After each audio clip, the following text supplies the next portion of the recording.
teve um ano em que eu decidi me dedicar mais ao voluntariado. Uma coisa que chamou muito a minha atenção foi que em diversas iniciativas sociais em que eu estive, quase todas voltadas a crianças e jovens de regiões periféricas, o tema presídio era bastante recorrente. Muitas vezes eram as próprias crianças quem me contavam histórias sobre alguém que conheciam e que estava preso. Um primo, um tio, um conhecido do bairro ou mesmo um pai.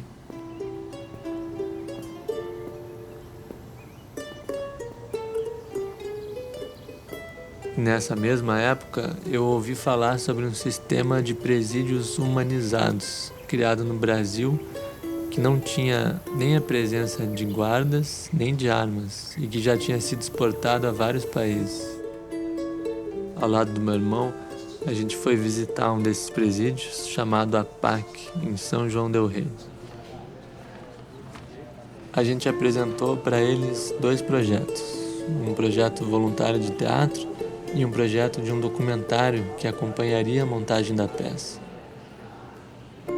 Por mais de um mês eu dormi nas instalações da PAC, passando a maior parte do tempo no regime fechado, conversando com pessoas que cumpriam das mais diversas penas.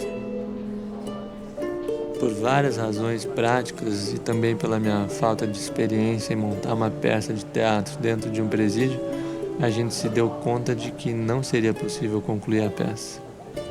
Então nos colocamos na frente deles para escutar.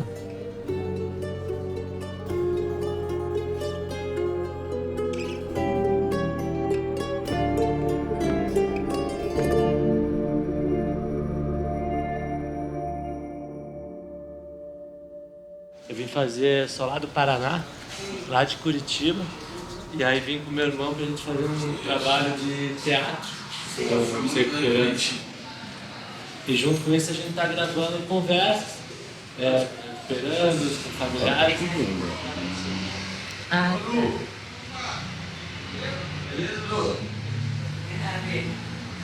Deixa.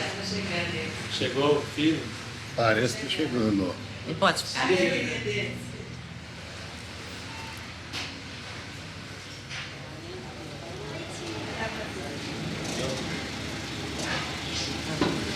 Não pode, Jovelisa, não pode. Aqui já tá bom demais. Mistura essa coisa não. Deu sorte dele pra ter. Vem cá, vem pra cá. Você tem que ensinar até ver, você tem que ver prazer. Lá atrás,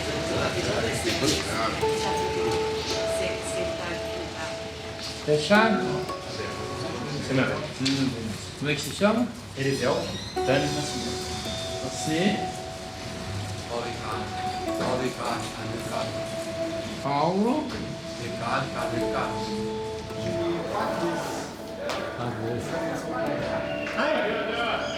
Valeu, Stuart! Valeu!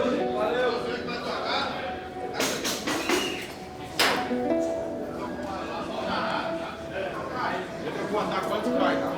Quantos vai, cara?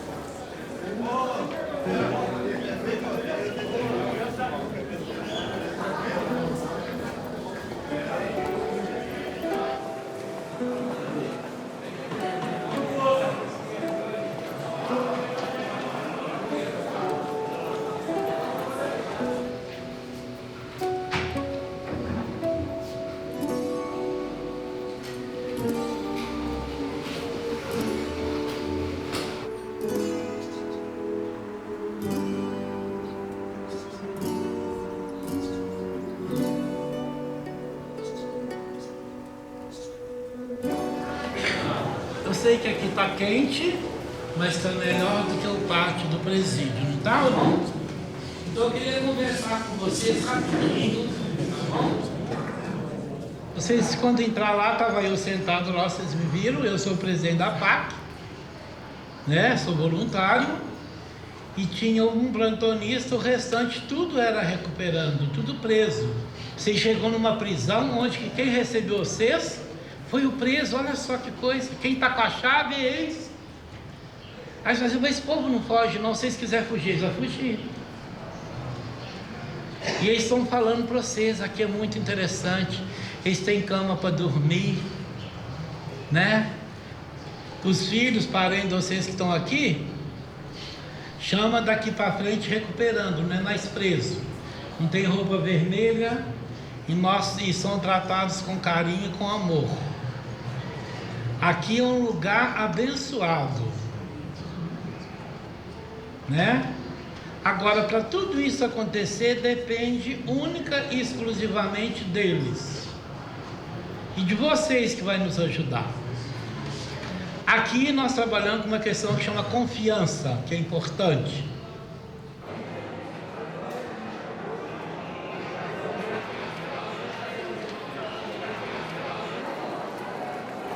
Quando eles falavam assim, rapaz, você tá indo preso, você tá levando sua família pra cadeia. Eu não enxergava, eu não achava assim não. Eu não tinha essa visão não. Hoje em dia, depois de 4 anos e 5 meses que eu tô na PAC e tanto de salar, hoje o meu sentimento é de culpa. De culpa e arrependimento, porque meu pai e minha mãe não fez nada de errado para ir numa cadeia, nem minhas irmãs. Minha família é pessoa de bem, o errado na história tudo é eu, o culpado é eu. Eu fui um cruel pro meu pai, pra minha mãe, pra minhas irmãs. Achava que eu estava abafando, eu estava fazendo mal para mim mesmo e mais para minha família. Não tem nada a ver. A pessoa, quando perceber o ponto que eles me amam, que chegou a baixar num sistema comum, a roupa ficar pelada, o pai estranho que não conhece para ver um filho que está atrás das grades. Porque ama. Para fazer isso é porque ama, tem que amar mesmo. Falei, realidade. Eu não queria aceitar. Eu nem quero aceitar que eu ir no preso, eu estar levando minha família. A realidade é essa mesmo, entendeu? E eu não quero mais para minha família. Deus o livre guarde, eu estou preso, mas não chegou a notícia que meu pai morreu, nem minha mãe morreu. O meu maior medo é de eu estar preso e chegar a notícia que meu pai ou minha mãe morreu, alguém da minha família. E podia ser diferente. Igual meu pai está de cadeira de roda, eu me sinto culpado até hoje. Eu tenho ciência, minha consciência, que é culpa minha. Minha mãe sofreu um acidente, amputou um pedaço do pé dela, eu também me sinto culpado. Se eu estivesse lá, não ia ter acontecido isso com eles. Eu me sinto culpado. Toda coisa ruim que acontece com a minha família lá fora, eu me sinto culpado.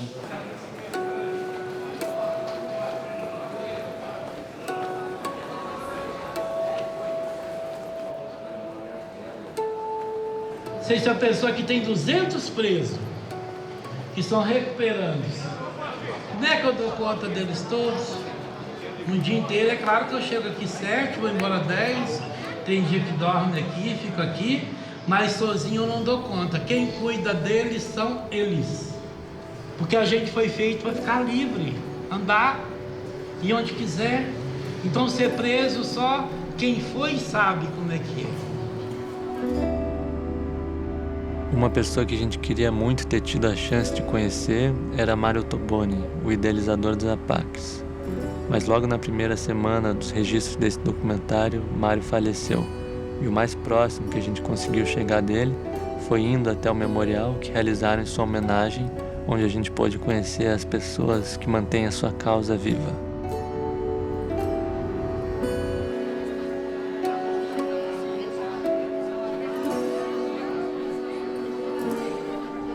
Então, eu comecei há 36 anos atrás.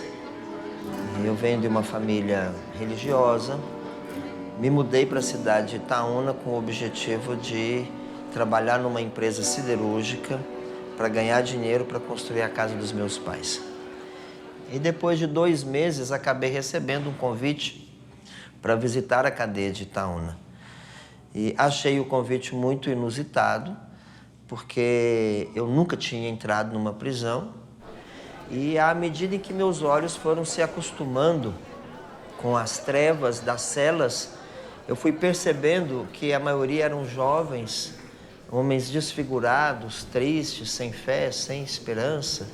Eu tinha 21 anos de idade, muito jovem, e eu fazia essa pergunta: o que aconteceu na minha vida e o que não aconteceu na vida deles que faz com que eles estejam atrás das grades e eu do lado de fora, ou o contrário, né? Eu sei que depois de menos de meia hora, eu não dei conta de ficar na prisão, fui embora e à noite na minha oração eu dizia para Deus, né? Eu achei que o Senhor tinha me chamado para essa obra, mas o Senhor escolheu a pessoa errada, né? Não sou eu não dou conta, eu não tenho condições, né? Frustrado eu deitei, frustrado eu dormi e no dia seguinte, quando eu abro a Bíblia, aparece o texto de Êxodos, quando Deus chama Moisés para libertar o povo que está escravo no Egito.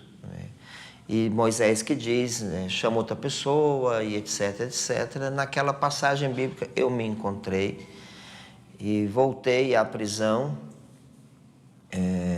e nunca mais saí. O erro do sistema penal brasileiro, mundial, é tratar as pessoas que cometeram crime no sentimento das vítimas de vingança. Esse é o erro. Um erro absurdo. Não pode o Estado, essa pessoa jurídica, cuidar de sentimento. E a lei de execução penal de todos os países fala que o principal é recuperar as pessoas. O Birajara. O senhor vai ser o primeiro a assinar o livro. Ô Joel, vem aqui agora. Agora eu quero os voluntários mais antigos. Alô? Os voluntários mais antigos das APACs aqui, por favor. Dona Maria Augusta, Dona Geni. Para entrar no memorial, precisa primeiro assinar. E aí a gente vai entrando em fila. Pela esquerda e saindo pela direita, ok? Assina e entra, tá bom? Depois que o pessoal disser. Dá licença pra gente filmar aqui, eu vou descer. Ponta de lá, Bira. A casa do Mário. Não, a ponta de lá, Bira. Você fica com a ponta de lá, nós estamos com a ponta de cá. Vem aqui, pega aqui, ó. Vai. Tira a faixa. Ô, Bira, o Bira tá dando nó na faixa, Bira. Aguarda aí, Mário, nós estamos entrando, Mário. Vamos entrar, Mário, na casa do Mário. Receba-nos. Mário. Espera um pouquinho. De braço aberto não receber ainda lá. Ô, Mário. Vai lá, vocês velhos. Vamos em fila aqui agora, tá?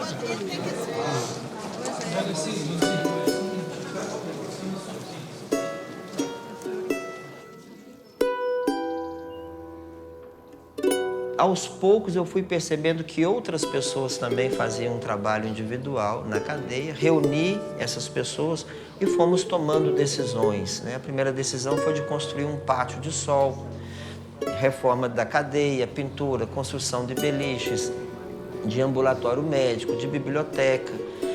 E ao longo de 3 anos eu diria que o que a gente construía durante o dia era destruído à noite.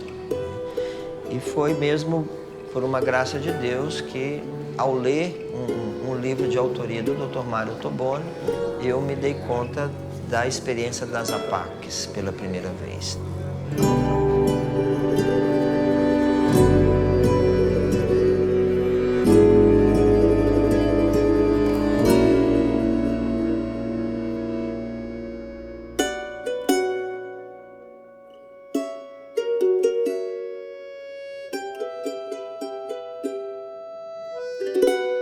Primeiro tem toda uma história, o porquê disso tudo, né? Então eu venho de uma família de zona rural, então eu sempre fui criado na zona rural. Sempre trabalhei na zona rural, né? Eu tenho 63 anos. Depois servi o exército, né? Do exército, saí do exército, eu fui para São Paulo, como todo mineiro naquela época, nos anos 70 e poucos. A gente ia para São Paulo, né, ganhar a vida, fui trabalhar no ABC e de lá começa essa minha vida social. E nessa época, né, lá no final dos anos 70, na criação do sindicato, aí eu vou preso. Então vou preso, né, e eu considerava como um preso político. E a minha vida mudou muito nesses 2 anos. Né, eu fiquei pensando por que eu tinha que ficar preso se eu lutava por ideais, né, e aí eu fui curtir a cadeia. Eu falei assim, foi muito duro no início com a família, com tudo, mas depois, já que eu vou ficar preso 2 anos, eu vou curtir a cadeia. Eu sempre falo para eles, o que era essa curtida? Curtir a cadeia, vivenciar. Como é que era ser preso, o que significava isso, cortar minha liberdade de expressão, de andar, de trabalhar. E esse tempo todo que eu fiquei preso, então, eu comecei a pensar o que eu poderia fazer depois dali.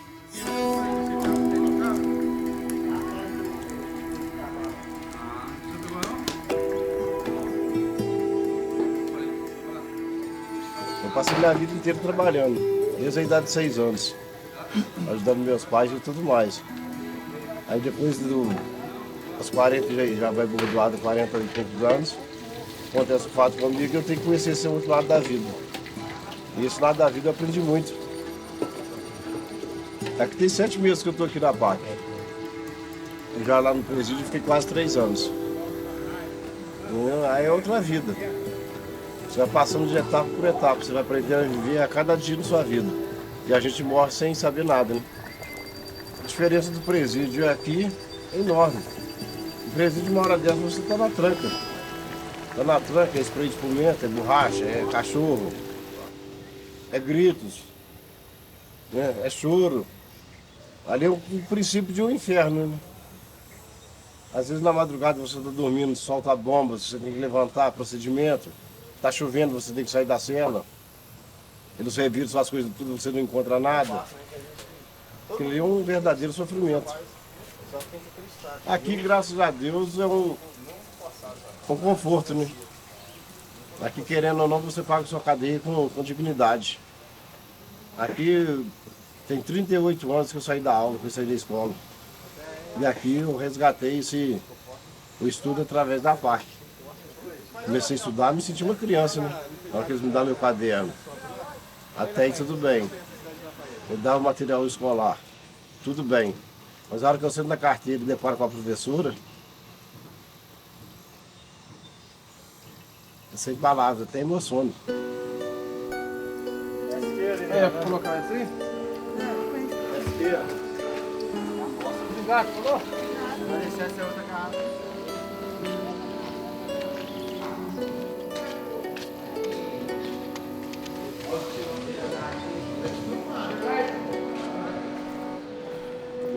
É muito comum no nosso caminho nós encontrarmos pessoas que não acreditam na recuperação do ser humano, né? Geralmente são pessoas que não acreditam na própria mudança, né? Quem não acredita em si por primeiro, dificilmente vai acreditar no outro, né? São pessoas céticas, cujo horizonte não vai além dos próprios pés, né? E esse trabalho das APACs, ele tem revelado para todos que ali trabalham que quando nós temos um ambiente favorável e quando você aplica uma terapêutica penal própria, pessoas que outrora eram consideradas irrecuperáveis, você percebe como essas pessoas são capazes de mudar. Ninguém é irrecuperável. O que existe é tratamento inadequado. Hoje, nas prisões brasileiras e no mundo inteiro, mais de 80% dos presos poderiam estar dentro das APACs, porque mais de 80%, segundo as nossas pesquisas, manifestam o desejo de mudança de vida, gostariam de ter uma oportunidade de estudar, de se formar, de trabalhar, de cuidar da família, né? E, lamentavelmente, as prisões, como estão construídas, como estão engendradas, elas foram feitas exatamente assim para não recuperar ninguém. O Estado prende, o Estado piora as pessoas e depois as devolve piores para que, de novo, firam a sociedade, para que, de novo, cometam novos crimes, né?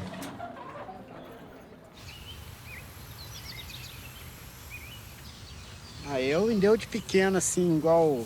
Eu te contei um pouquinho lá da minha história lá, né? Então, eu de pequeno, eu ia pra escola e não queria saber de nada, né?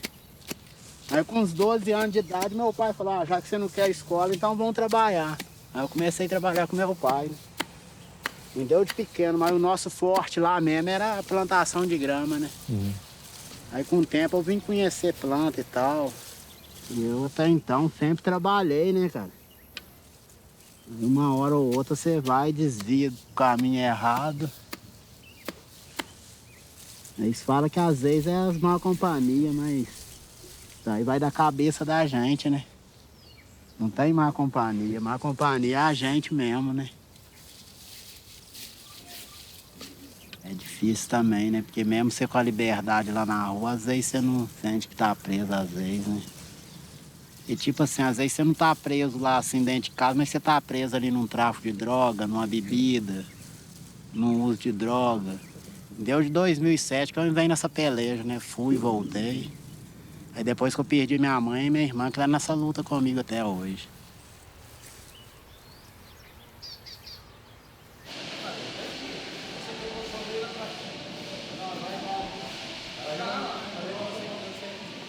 Porque é muito essa cultura, né, das prisões brasileiras, do mundo, né? Que preso é bandido, não dá certo e não dá em nada, né?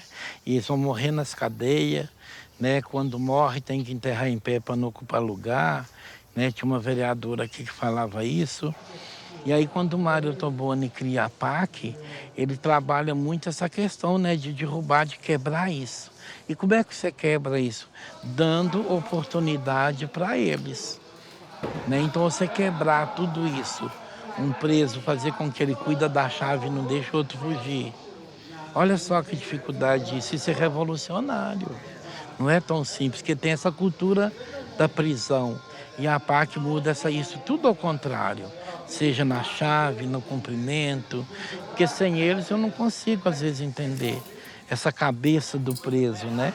Eu tenho que entender isso e de que forma que eu entendo. Falando, conversando muito, entendendo muito. É todo esse trabalho que é feito. Por isso que ele falava que entender a cabeça do preso, ele falava assim, eu tenho 30, 40 anos de prisão e eu não sei nada de preso. Porque são histórias diferentes. Cada dia, eu falo assim, cada dia um B.O. O mais legal daqui é isso, é que eles deixam a chave com nós. Então, tipo assim, como é que você vai quebrar essa confiança?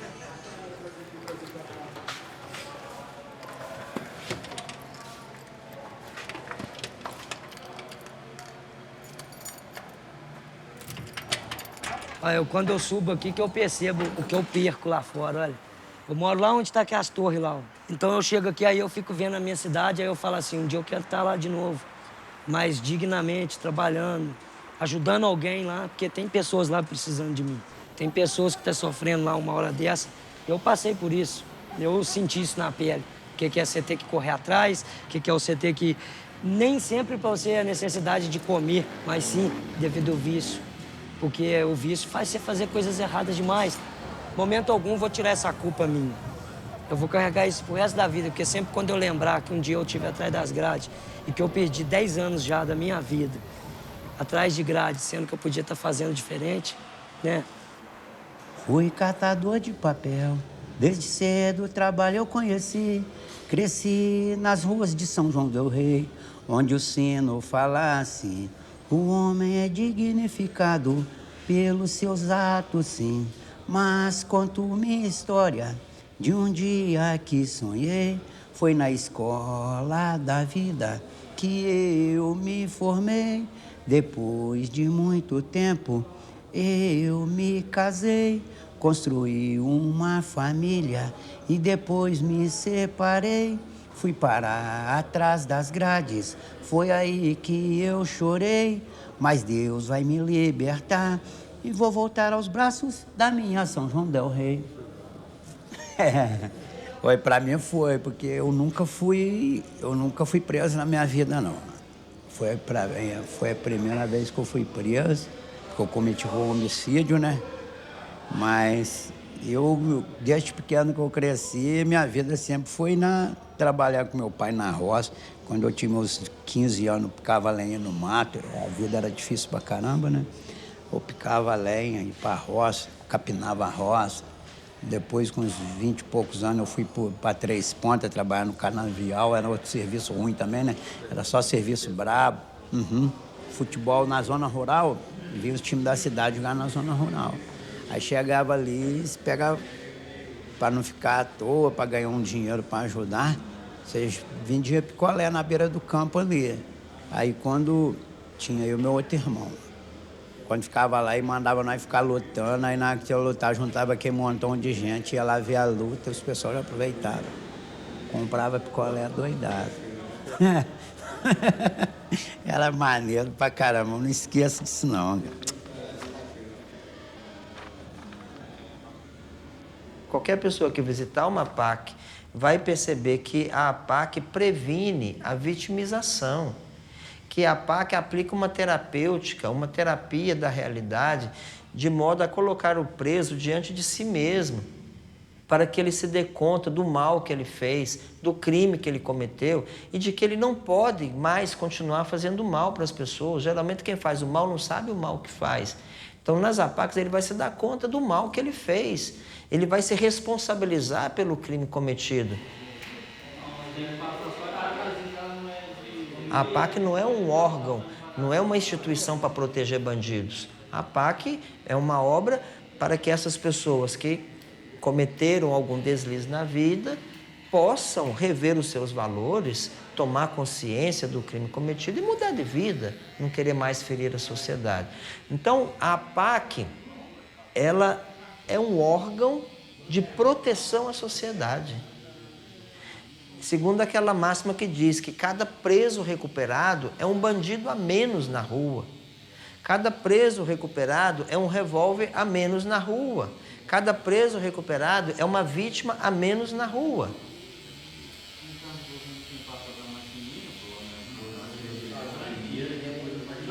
Qual que é a nossa grande filosofia, né?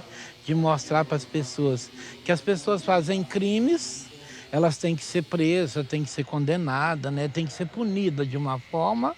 E essa punição, esse tratamento que você dá quando ela está presa, que é a grande questão. Se você não cuida direito, ela vai fazer tudo de novo. Se a gente cuida dele e ele sai, entendeu? E faz de novo, nós erramos em alguma coisa. Então essa que é a grande questão. E aí o que nós vamos... Aí fala assim, mas como é que faz com ele? Não é prendendo e não deixando fazer nada lá dentro, cortando tudo, que ele vai resolver. Isso mostrou que não dá em nada. E não tem dado, e não vai dar. Construir a APAC masculina, feminina, a minha terceira obra essa daqui. Ajudei tudo aí. Se for preciso fazer mais obras, se Deus me dá força e saúde, eu vou em cima. Vou de coração.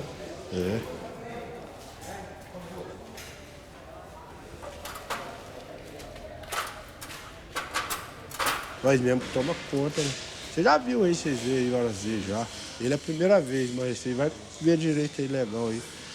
É tudo no esquema mesmo. Nós presos que cuida, né? Os outros confiam em nós, né? Quero viver minha vida tranquila agora, seguindo trabalhando, cuidando do meu filho, da minha família lá fora, né? Não tem minha mãe, não tem meu pai mais, mas sempre me ajudou e sempre está ajudando até hoje.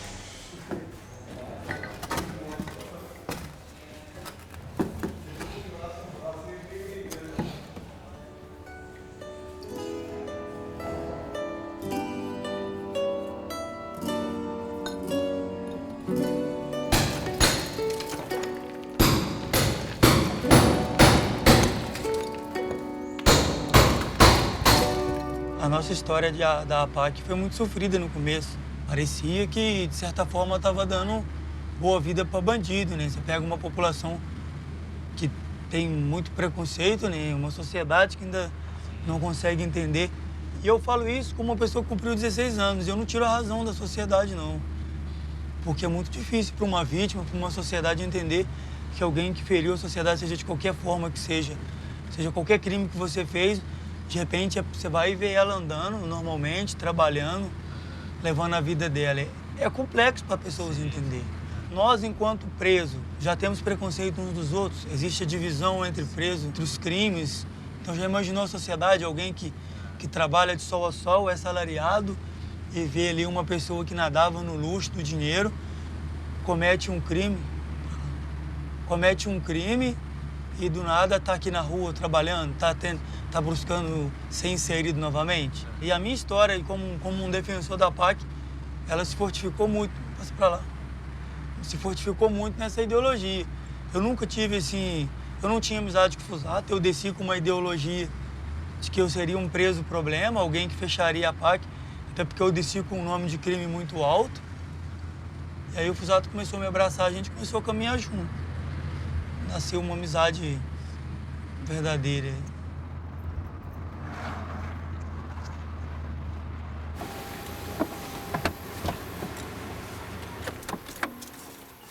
É uma história, né? Se a gente partir para o início, vai ser formal, igual a de muitos recuperandos que você vê, né? De muita gente que está presa, né? A minha mãe faleceu no meu nascimento, mas a minha avó me assumiu, me pegou para criar. Eu fui criado com 2 primas irmãs, né? Então, desde pequenininha, era eu e elas, todo mundo junto, uma união muito boa. Acabou que essa tia minha ficou viúva, teve que retornar para essa casa nossa muito cedo. Já tinha essas 2 meninas, né, que depois viraram minhas irmãs. Só que depois de um certo tempo ela conheceu um homem, né, que acabou sendo um pai para mim, um pai para as meninas. Era um homem adorável, né, um homem doce, mas que ele excedeu os limites.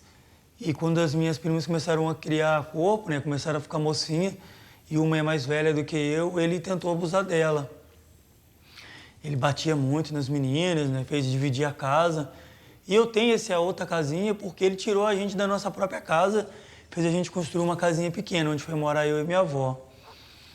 E acontece que quando eu estava para completar os 18 anos, né, a gente entrou num consenso na família que não ia deixar ele fazer essas covardias.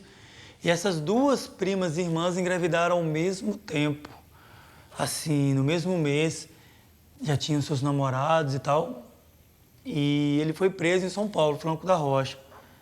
E aconteceu que quando ele voltou para cá, eu já tinha completado 18 anos e um mês, 18 anos e uns 20 dias, onde eu tirei a vida dele, com a própria arma dele. A gota d'água foi quando ele bateu na minha avó, essa que tinha sido a minha mãe. Ele pegou o braço da minha avó, uma senhora de 70 anos, né, mais de 70 anos já, e eu não sei o que aconteceu comigo, nunca tinha dado um tiro. A arma, quando a minha tia trouxe de São Paulo, que a arma era dele, tinha ficado lá, a arma ficou guardada, ninguém mexeu. Eu fui lá, peguei a arma, que era própria dele, e dei os 6 tiros pelas costas, tirei a vida dele.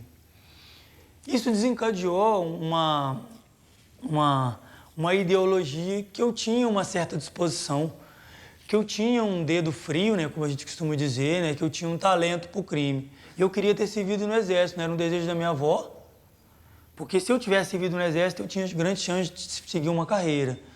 E eu fui e tal, fiz os testes, graças a Deus, muito bom fisicamente, numa saúde boa. Me chamaram lá em cima, né, numa sala e tal. Um cara que já tinha ido até na guerra começou a conversar comigo, perguntou se eu gostava do Exército. Fui contando a minha história para ele, até que ele foi um pouco duro demais, né? Ele disse que eu estava com uma ficha, apareceu um problema no meu nome e tal. Eu falei, não, de fato isso aconteceu mesmo, só que as pessoas tinham dúvida se eu era de menor ou de maior. E eu tirei a vida de um tio meu mesmo, tinha emprestado para salvar a minha família e tal. Uma legítima defesa de terceiro, mas eu assumi. E eu lembro que as palavras dele, ele falou assim, olha, com essa ficha que você tem aqui, você não vai servir, não é só no Exército, não. Você não vai servir em lugar nenhum. Você manchou a sua vida, você manchou o seu nome. Eu me senti humilhado, né? E eu fui embora e tal, rasguei o crachá que eu já tinha. São 3 infantarias aqui, né? O primeiro grupo 1, grupo 2, o grupo especial. Pela minha condição técnica, eu estava no grupo especial, pelo meu corpo e tal. E eu subi completamente destruído, né? Psicologicamente. E naquela época, né? Eu fiquei com essa arma, né? Que tinha tirado a vida do meu tio. Todo mundo queria ela, eu não dei ninguém, eu enterrei ela. E eu comecei a formar uma quadrilha de assaltante. Hoje eu estou com 34 anos. Eu não disse meu nome no começo, às vezes as pessoas estranham. Você não fala seu nome quando você começa a contar a sua história. Quando chega nessa parte eu sempre falo, né? Eu me chamo Carlos Roberto de Mello. O meu alcunha é Galeu. Eu deixei de ser o Carlos Roberto de Mello e passei a ser o Galeu.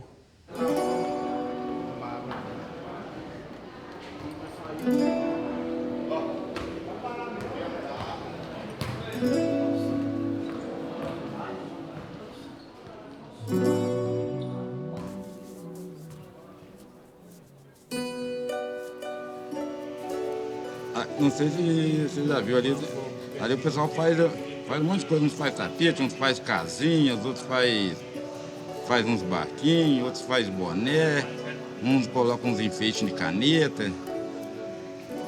Tendo as mentes fazer esse aqui, tá bom. Sou maneiro com todo mundo, então eu vivo bem, sabe? Onde eu chego, eu sou todo mundo, eu vivo sossegado. Mas tem dias na cadeia, cruz criada. Assim. Você olha aqui é uma beleza. Sobe lá em cima naquele raio daquela cadeia ali pra você ver de ação. Assim, eu sentado assim na minha cama, eu participei de muito cacete nos outros lá. E como é que você vai separar 10 num só? Aí vem os agentes. Quem bateu aí, vem joia na sua mão aqui assim, ó. Você tá machucado. Se você machucou que você bateu na parede antes, você vai apanhar também dos agentes, como se você tivesse batido no cara lá. Mas aí, assim, acho que eles já olhavam pra mim, nada, isso aí não, nós estamos mandando ele correr, né? Aí quando eles abriam a boca pra falar, corre preso, eu já tava correndo, ó. Falei, eles não vão ter trabalho comigo não, né? Mas assim, nunca parte minha, eu corria rindo. Por que você tá rindo? Uai, não, assim, porque eu tô alegre, ué. Não, sempre fui meio caretão mesmo, nem... Deixa, vai me bater assim, porque eu tô rindo, não vai, né? Então deixava, eu saía só de boa mesmo.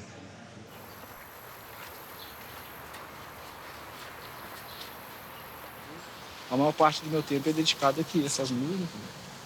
Não estou fazendo só para mim, em prol de todos. Né? Sim. E é bom. O meu tempo está aqui, gasto aqui. Né?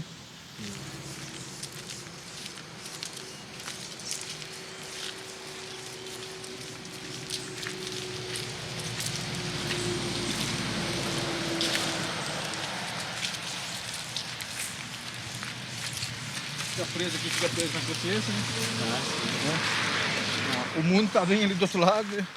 A gente fica preso na consciência, na confiança, eles depositam essa confiança na gente, a gente tem que retribuir ela com pagar mais confiança. Poderia ter inúmeras coisas erradas, mas não tem, né? Ninguém é obrigado a ficar aqui. Eu já venho aqui para um pouquinho para olhar, olhar um bocado o mundo, principalmente o tardezinho. O solzinho tá com bem perto. Sim. Mas não tem cerca, não tem nada. A cerca que tem está dentro da minha cabeça. É saber que eu não posso e o prejudicado não será só eu. Porque o mundo não é fácil. Aqui dentro não é fácil, o mundo lá fora também não é fácil. Né? Tem dificuldade aqui dentro? Eu sei que tem mais dificuldade que na hora que eu sair lá fora vai ter muito mais dificuldade. Né?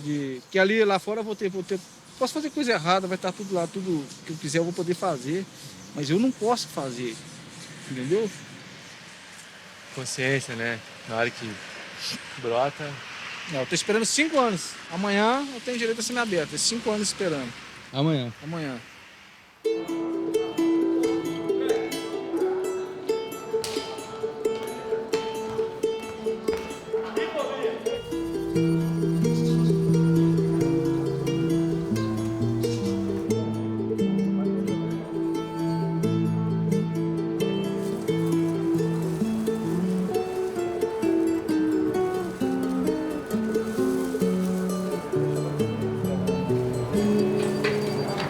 Pra quem tem dinheiro, pra traficante alto não tem lei não. Eles tinham que aprender a traficante alto, pessoas que tá lá em cima, trazendo essas drogas de longe. O que adianta pôr eu, outra pessoa na prisão aí, e os que tá lá alto lá, tá fornecendo, não tá nem aí. Nós pelo menos que vende de biqueira, faz as coisas, a gente tem dó das pessoas. A gente pensa nos meninos, que eu sempre falar com os meninos, não entra nessa vida não. Mas esse traficante alto, quando eles não tiver eu, que eles mesmos vão tirar minha vida, porque vai chegar uma certa hora que eles mesmos tiram minha vida, entendeu? Eles vai pôr outra, que menino que tava pequeno, foi crescendo, eles vai pôr no lugar, enquanto isso eles estão reinando. Então, o que eu falo para mudança, melhoria? É o quê? É ter projeto dentro das comunidades. Se quiser acabar com o crime, acaba. Você sabe que um dia você vai morrer. Porque quando tem um amigo meu que morreu, você sabe que um dia você vai vir preso. Mas ali o momento ali te dá mais prazer. O momento de uma festa, um baile funk de festa. Você já vai na festa, assim, você vai ter traficante cheio de mulher, como nós ficava também. Eu aposto que muitos meninos espelhavam, olhavam, ganhando tanto dinheiro. Eu não vou querer, não. É o crime. O crime vai falar assim, eu te dou você tanto dinheiro. Você o quê? Não, só pra você ficar ali na esquina. O moleque vai querer. Da esquina ele tá lá no pote vendendo droga. Do pote ele tá pegando e tirando vidas. E eu tinha amizade, assim, eu tinha aqueles contatos assim, com o usuário, porque meu pai era usuário. Então, eu cheguei a vender droga pro meu pai, cara, pedra, cara. Que isso, cara? Que isso? Você falando aqui agora, eu lembrei pra você ver. E quem tava ganhando com isso? Só os altos, só os patrões, as pessoas altas lá. Eu ganhava mixaria, vamos pôr, mixaria assim, né? Entre as, uma das pessoas ganhava 40, 50 mil num dia. Pô, destruindo meu pai, destruindo famílias. Meu filho, eu falo mesmo, meu filho, nós temos que vigiar, porque eu e minha esposa é um gênio muito forte. Você não sabe, minha esposa tá na parte feminina também, não vem presa grávida. Meu filho nasceu ali. Nasceu, Miguel Augusto.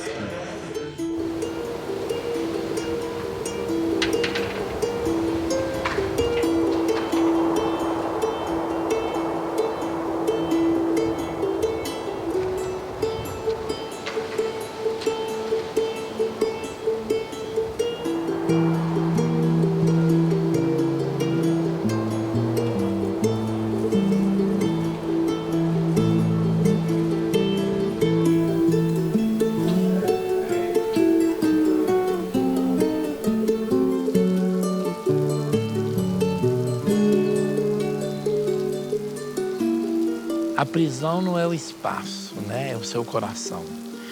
Eu custei entender isso quando eu fui preso, que eu comecei a falar assim, que eu gosto muito de andar, para fazer as coisas, e aí eu me via preso dentro de uma cela, e eu falei assim, tá, estou preso fisicamente, mas a minha mente, meu coração, minha vida está lá fora. E é isso. Essa cultura de você vivenciar as poucas coisas, o respeito pelo outro, né? Ser solidário, ser ético, né? Respeitar o outro, nessa diversidade que nós temos, sem ninguém estar preocupando com roupas, né? Sem ninguém estar preocupando com as comidas diferentes, né? Com calçado diferente, né? Então toda uma cultura que nós vamos pregar, que é difícil, porque as pessoas são impregnadas de uma outra cultura, né? De poder, de disputa, e aqui eu tenho que quebrar isso tudo.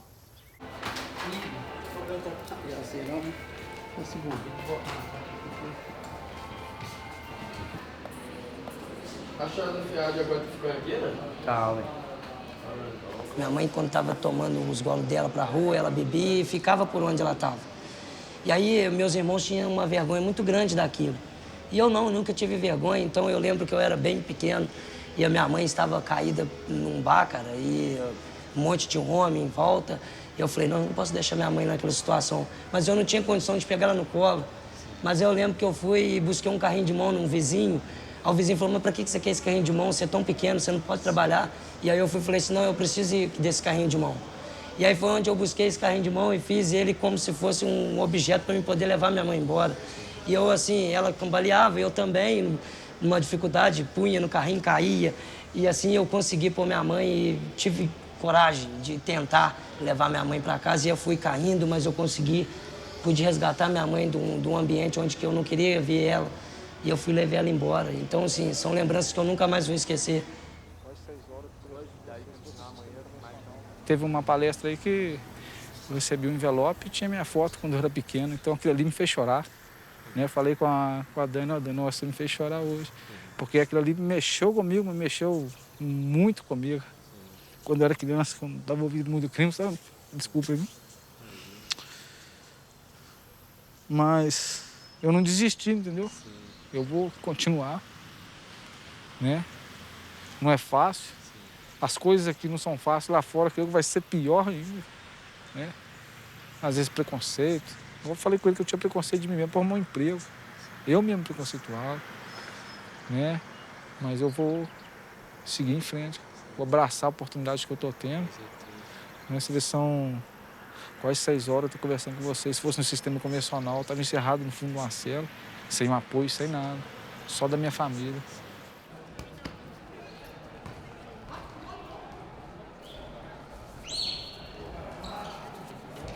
É da vocação do ser humano, é da essência, essa ânsia de amar e de ser amado. Ocorre que nós vamos lidar nas APACs com pessoas que, ao contrário, ao invés de fazer essa experiência de amar e ser amados, fizeram a experiência da rejeição. Todos nós, em algum momento da nossa vida, a gente viveu a experiência da rejeição. Mas aquelas pessoas com as quais trabalhamos são pessoas que viveram experiências dolorosas, pessoas que foram feridas na alma, pessoas que foram golpeadas fisicamente, golpeadas psicologicamente, golpeadas pelo preconceito, pelo pré-julgamento, golpeadas pela fome, pessoas que tiveram uma adolescência roubada, que tiveram uma infância roubada, gente que viveu a experiência da rejeição, muitos já no ventre materno, ou na primeira infância, na segunda infância, na terceira infância, filhos de pais alcoólatras, de pais violentos, de pais que fizeram e sumiram no mundo, gente que aprendeu a usar droga dentro de casa, que aprendeu a roubar dentro de casa, gente que foi abandonada, né? Então, quando uma pessoa, ao contrário de fazer essa experiência de amar e ser amado, ela vive essa experiência dolorosa da rejeição, ela vai ficar clamando do berço ao túmulo por amor. Eu tenho uma convicção de que o crime nada mais é do que o grito máximo, o apelo máximo, o clamor máximo de alguém que vive essa experiência profunda da rejeição. Parei de ré ali, na hora que a gente desceu, eu não acreditei que isso aqui era cadeia, não. Desci com a mão para trás, andando de cabeça baixa, teve um dos plantonistas que chegou e falou, aqui filho, aqui você pode andar de cabeça erguida, aqui você pode soltar as mãos, aqui você tá preso, mas é com dignidade, aqui você vai pagar sua cadeia, sua pena, mas além disso você vai ser tratado como ser humano, né?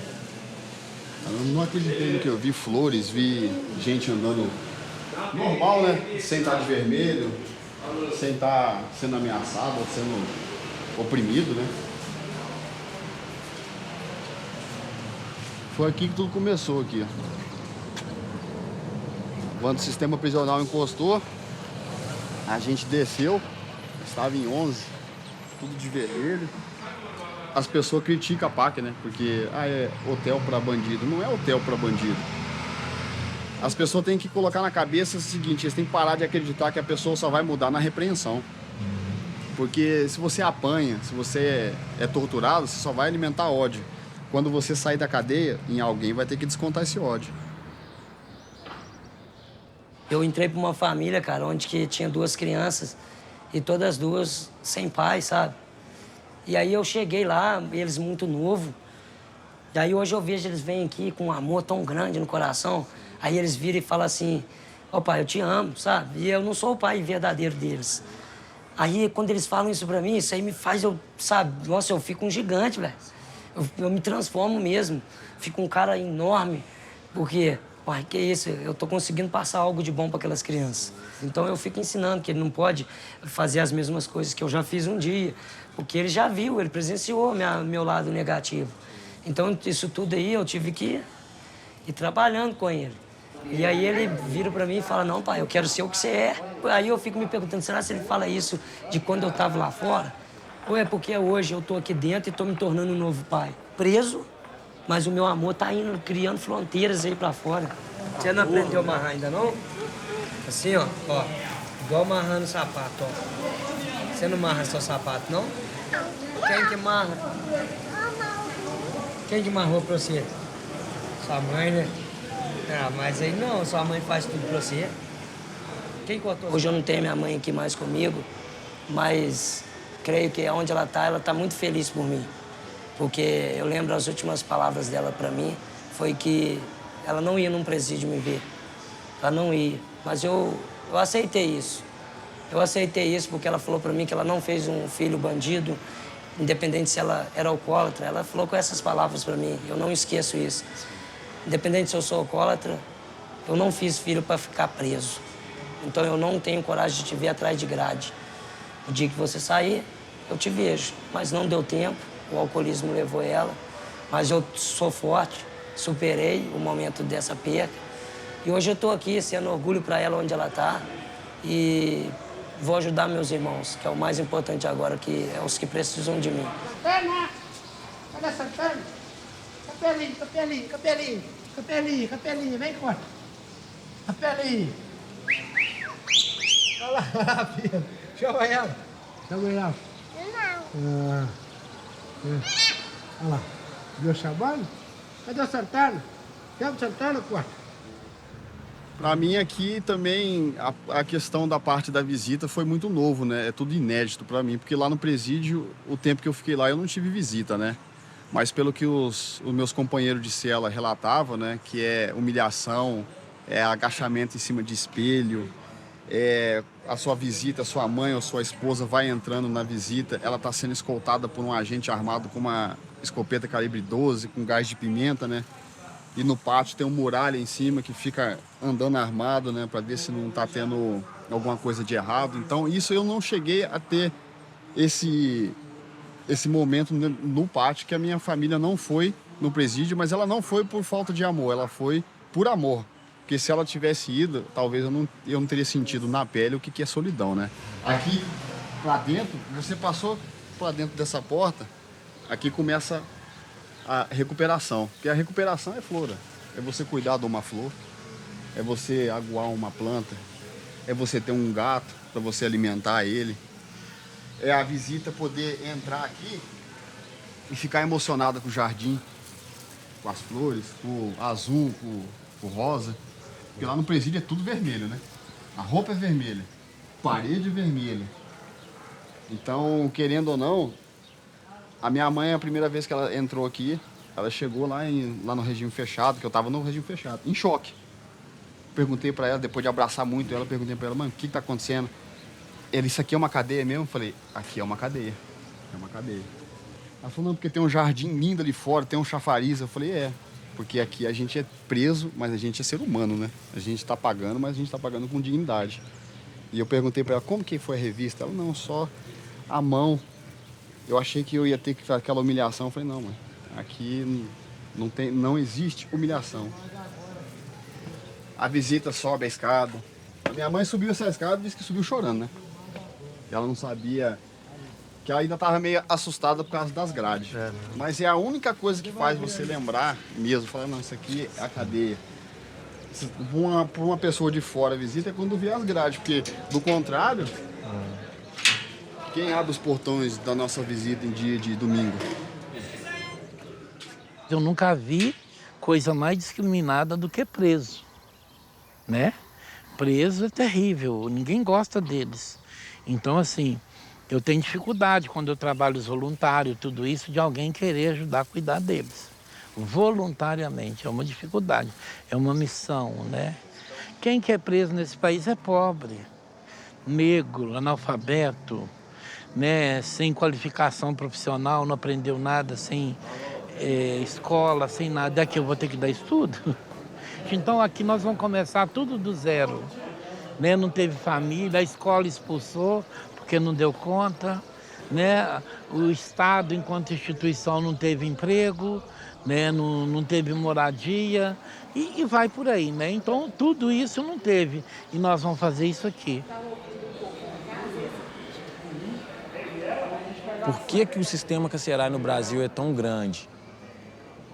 Se fala muito em política, se discute muito política, mas é uma política, né, que a gente não vê alcançar os menos favorecidos, né? Não se investe nas classes sociais, né, de inferior, né, nas periferias, não se investe, né? Então, infelizmente, você usa isso como desculpa para que as pessoas entrem no crime. Não.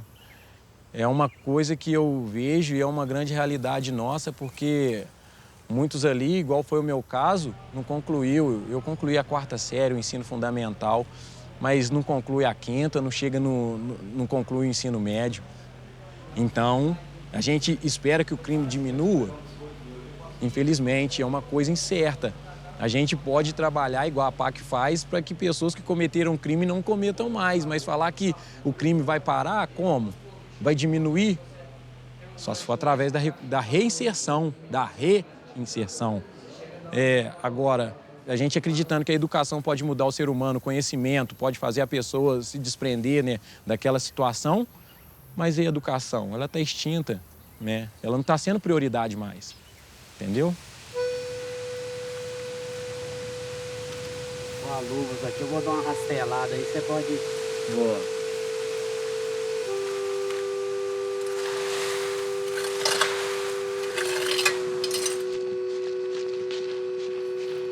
Quando eu achei que estava bem preparado, né, umas coisinhas pequenas, os caras mais graduados, né, sempre tem aqueles criminosos mais antigos, que só sai da toca uma vez ou outra, os caras viram da minha disposição para matar, da minha disposição para roubar, e me convidou para fazer parte da quadrilha deles.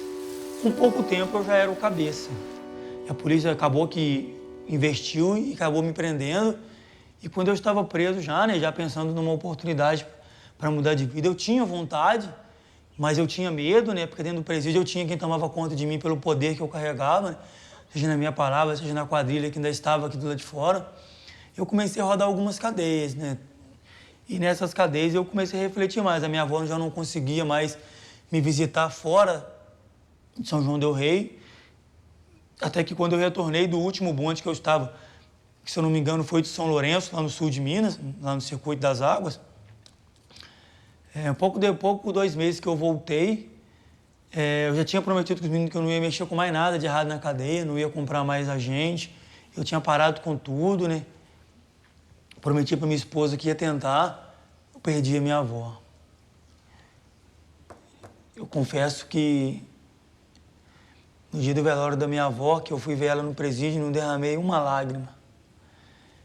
Isso foi alvo de crítica para muita gente, né? Um cara chegando algemado e não conseguir derramar uma lágrima para aquela que tinha sido a mãe.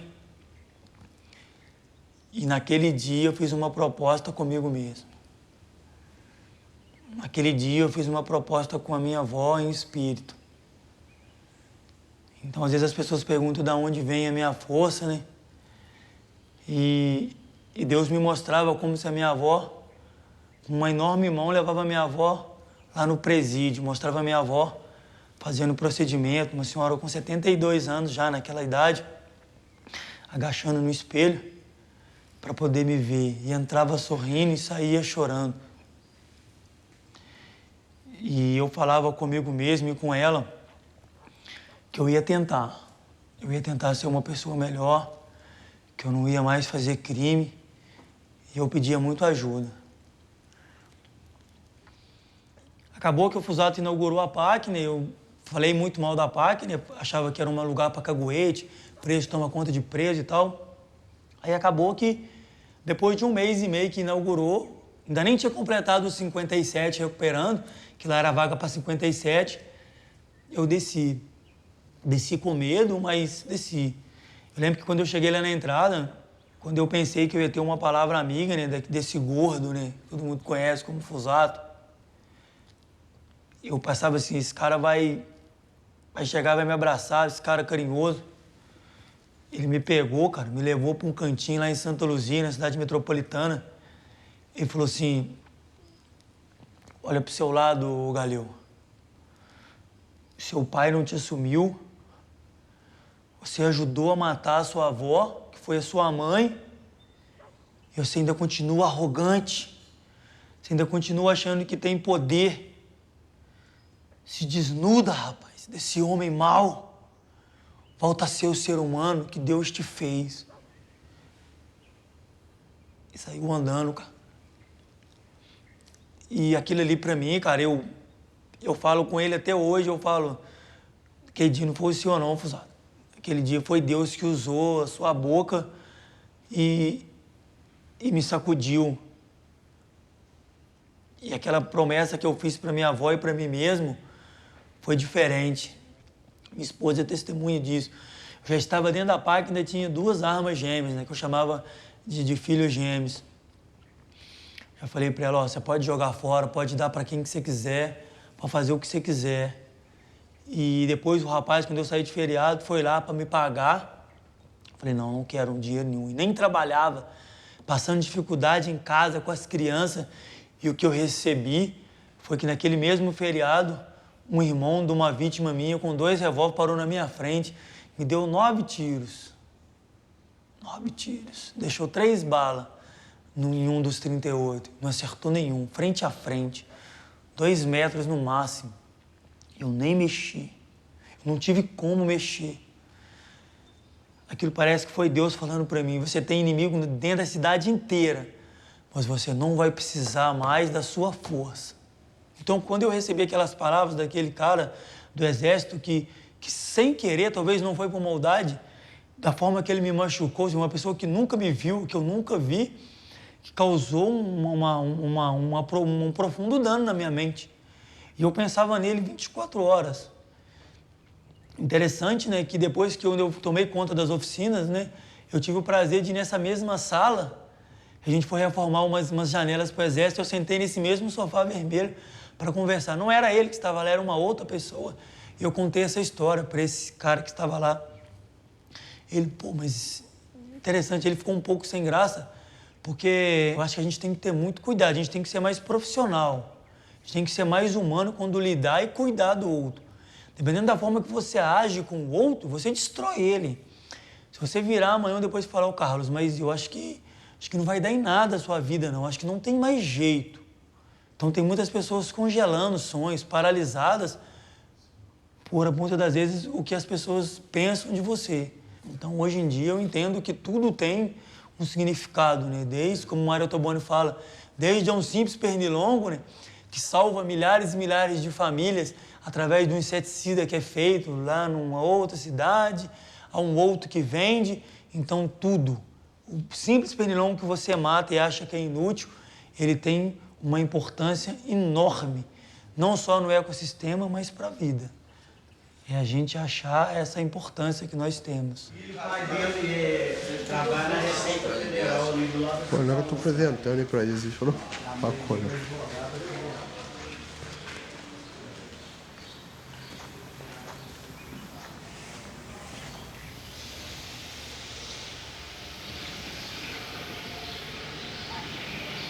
Aqui é a nossa serrareria, onde saem as portas, janelas.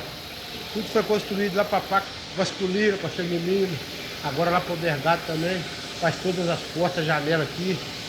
Todos os artesanatos que saem dessa loja, dessa serrareria, vai tudo lá para a loja da feminina, para a loja do masculino. E aí vai, tem uns meninos que trabalham aqui. Também já trabalhei aqui também.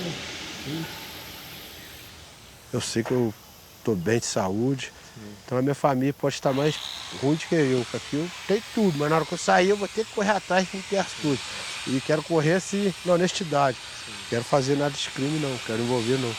Minha mãe ia ali me visitar e eu vi aquilo também, eu já sofria muito vendo ela chegar ali, uma senhora de quase 70 anos, pô, cabelo tudo branquinho ali, com a sacola. E eu falava, o que eu estou fazendo com a minha mãe? Minha mãe vindo aqui me visitar. Pra que eu fui fazer essa coisa errada que eu fiz? Voltar atrás, passado não tem jeito, mas fazer diferente eu tô fazendo. Antes dela faleceu, eu prometi pra ela que não ia pôr a mão em arma, não ia cometer mais crime. Então até hoje, graças a Deus, eu não pus a mão em arma e não tô cometendo mais crime também não. Eu não quero cometer não, eu quero sair daqui, cabeça erguida. Se eu puder estar ajudando aqui, eu vou ajudar de coração. E vou sair de cabeça erguida, levantar a cabeça e sair. Por nada de bom na sua cabeça, você vai sair. É igual acontece com muitas pessoas, às vezes sai, dá lá uma recaída, cai de novo, vai roubar, vai traficar e acha que vai ficar bem, não vai não, vai ser pior. Não vai voltar tudo atrás de novo, começar lá do presídio, e aí, mais tempo. Então eu já vi que pra mim essa vida aí não presta. É vida ruim, pra ninguém, né? Só pra mim não. Eu creio que eu passei o tempo da minha vida praticamente preso. Com meus 20 anos eu vivi tranquilo. Mas depois dos meus 20 anos, 39 anos que eu tô, há 19 anos, foi só estar preso. Eu creio que pra mim já não dá mais, não, eu tô fora. O problema não está dentro da prisão, o problema não está dentro da APAC, o problema está fora. Dentro das APACs, com os recuperadores, não tem problema nenhum. tem uma abertura de coração para o novo, para a mudança. O problema está do lado de fora, nesse preconceito que está arraigado na nossa cultura. E você não muda a cultura da noite para o dia. São necessárias décadas, muitas vezes são necessários séculos. Agora, eu acredito que hoje, se nós fechássemos todas as APACs, nós já teríamos cumprido a nossa missão. Enquanto uma instituição que foi capaz de dizer é possível fazer diferente do que foi feito até hoje no mundo inteiro, né? As APACs são a revolução do sistema prisional. Nós estamos fazendo aquilo que no passado, em nenhum momento da história da humanidade se pensou, nem filósofos, nem juristas, nem sociólogos. Nós estamos administrando prisões sem polícia. Quer dizer, nós estamos de um modo muito simples e até muito tímido, dizendo para o mundo inteiro que é possível fazer diferente.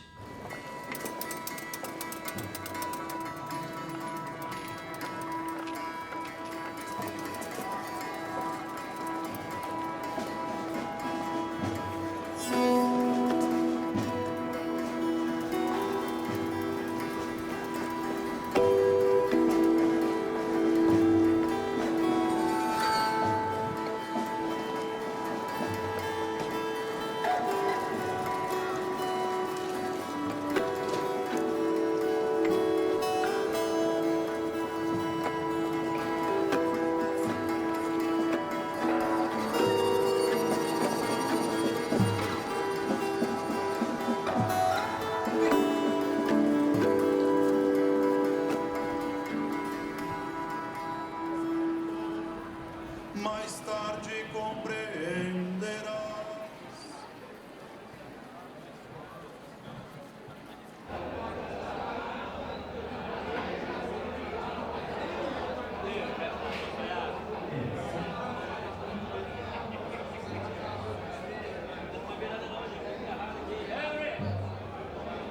Cada um tem sua história, né? Cada um tem sua vivência, cada um tem o que fez na vida, o que fez de errado, sei lá, dentro de uma sociedade.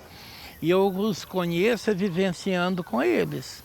E essa recuperação só vem de acordo com a minha vivência com eles. De doar, de compartilhar, de tirar suas vísceras e mostrar, né? Deixar ele ver por dentro e eu vejo por dentro dele.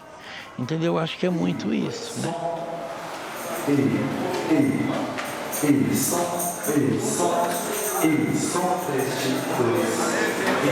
Boa noite. Boa noite. Em nome do Pai, do Filho e do Espírito Santo. Amém. Pai nosso que estais no céu, santificado seja o vosso nome. Venha a nós o vosso reino. Seja feita a vossa vontade, assim na terra como no céu. Perdoai as nossas ofensas, assim como nós perdoamos a quem nos tem ofendido. Não nos deixeis cair em tentação, mas livrai-nos do mal. Amém. Esta quinta-feira santa, somos chamados a celebrar mistérios importantíssimos da nossa vivência cristã. E todos esses mistérios podem ser sintetizados, resumidos com uma palavra. Uma palavra que está em nossas bocas todos os dias, em forma de prosa, verso, em forma de poesias e canções. É o amor. Todo mundo está preso aqui porque fez um crime, uma coisa errada na vida, né? Feriu as regras do mundo, da vida, né? E ainda critica o crime do outro, né? Os Jack, coitado, estão ferrados. Né? Jack não pode, mas traficante pode, matador pode, ladrão pode. Né? Mas Jack, estrupador, não pode. O que é isso? Né? De onde sai isso? Custa tolerar isso dentro dos presídios, né? Dentro das APACs também. Tolera porque não dá conta, né? Aqui tem que conviver junto. Mas nos presídios estão todos separados. Eu estou perseguindo meu companheiro, meu amigo, meu irmão, né? Esse ser humano que é igual eu. A cadeia tem que servir para alguma coisa para vocês. A prisão, a PAC, não é passar por aqui. Senão vocês saem e voltam. Quanta sujeira tem esse coração seu, né? Você dá conta de abrir o seu e mostrar para todo mundo? Por aqui e deixar ver seu coração? Vocês dão conta ou não? E por que não? Porque está sujo, né? Aí é Judas. Então senta lá, ó, senta lá. Para a gente te perdoar. Vai ser bom para você, para a sua vida, né? Acho que é isso.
Quando o juiz fala assim para mim, as pessoas perguntam qual que é o critério para vir para a PAC, quem que você quer?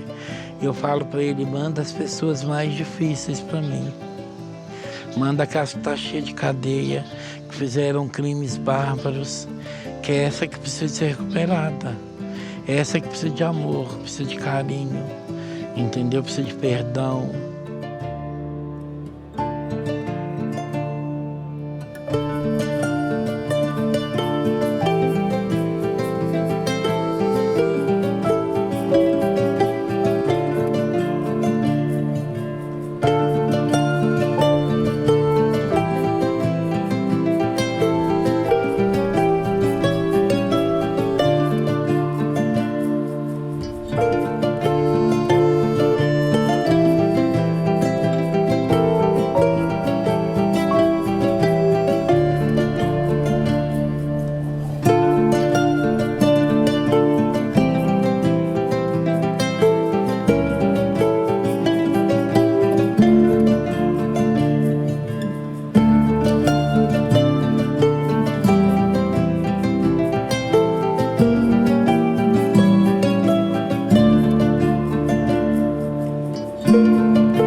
Meu filho, primeira vez, já tinha visto ele, peguei no colo uma vez quando eu registrei, mas ele tinha 1 mês de vida.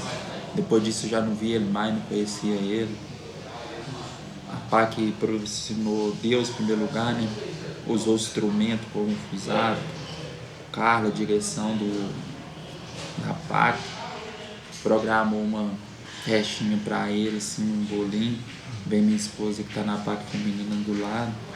E nisso nós participamos de muito tempo no sentido. Muito tempo, mesmo que eu estivesse na rua, eu não ia sentir o que eu senti. Foi uma emoção enorme, porque Ali tinha felicidade, ali tinha um bolo, tinha um lugar assim que, né, que é uma... Ali eu senti liberto, cara, liberto totalmente com meu filho, com a minha esposa, com meu pai, com a minha irmã, com a irmã dela. Aquele amor verdadeiro que a gente tem. Porque se não tiver esse amor verdadeiro, tudo se torna ruim. Às vezes eu vou estar conversando com a minha tia, com o meu pai, mentindo pra eles. Às vezes você está conversando comigo falando, esse menino não tem jeito. Essa pessoa aí, ó, mas um derrotado. Fica só na cama. Às vezes eu não preciso nem estar no crime, não. Às vezes eu podia estar só dentro de casa, lá, faz nada. Lá, ele não faz nada lá pra você ver, ó. Tem muitas famílias que é assim. Então, esse amor que eu falei com você, aquele amor, um ajudando o outro, um crescendo com o outro, é estar num domingo, aquele almoço verdadeiro, aquele amor que não vai ter aquela oração, aquele amor. Boiada pra onde vai, alecrim da beira d'água, são os pastos do meu pai. A moçada disse ao vaqueiro, boiada onde vai, alecrim da beira d'água, são os pastos do meu pai. O vaqueiro respondeu, vai ficando, eu vou seguindo, alecrim dos altos campos, no rumo do seu caminho.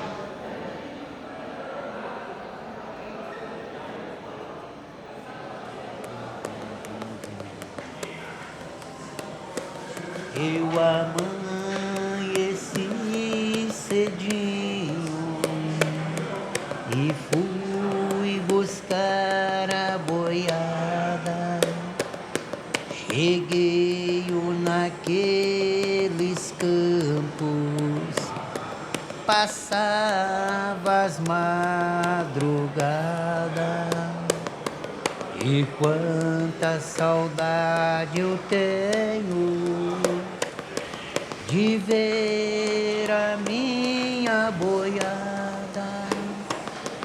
Não deixo Minas Gerais e nem te troco por nada.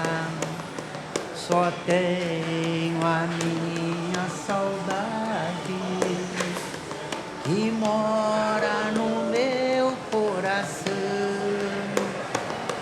E quando a saudade bate, vou ver a boiada no sertão.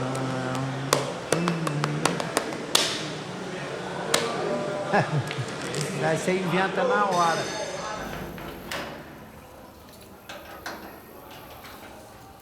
No Brasil, já não se investe mais no sistema prisional. Por isso que nós vamos entrar no colapso. Em Minas tem mais de 4 anos que não se cria uma vaga sequer no sistema. Então, é o colapso. As facções criminosas,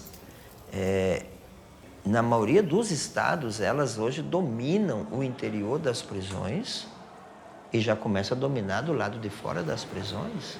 Isso é gravíssimo, ou seja, o Estado perdeu o controle das prisões, né? Exatamente porque as facções criminosas ocupam o espaço que o Estado deveria ocupar. Então, o preso, ele está preso por castigo, por um crime que cometeu, mas não para ser castigado. E o camarada vai preso e ele não recebe assistência médica, não recebe assistência odontológica, não recebe assistência psicológica, não tem trabalho, não tem educação, não tem nada, ele fica ocioso dia e noite, pensando o que fazer em liberdade para recuperar o tempo perdido. Porque o tempo na prisão, de fato, é um tempo perdido. Se ele ficar 5 anos, são 5 anos perdidos na sua vida. Então, ele fica o tempo todo dentro dessa grande universidade do crime, que são as nossas prisões. Ele entra um reles batedor de carteira, sai de lá um assaltante de banco. Ele entra um assaltante de banco e sai de lá um latrocida. Ele entra lá um aviãozinho, um mula, e sai de lá um traficante, conhecendo as rotas de tráfico, etc, etc, né? Então, alguma coisa de urgente precisa de ser feita, né? E não está sendo feita. Então, nós estamos caminhando para o colapso das prisões. Os estados não têm projetos, quando tem projetos são mal feitos e depois de 1 ano, 2 anos, aquele recurso tem que voltar de novo para os cofres do Departamento Penitenciário, porque os estados são incompetentes até para construir prisões. Nem construir prisões, os nossos estados hoje não têm competência para isso. As APAC são o atestado da incompetência do Estado.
Valeu, mano.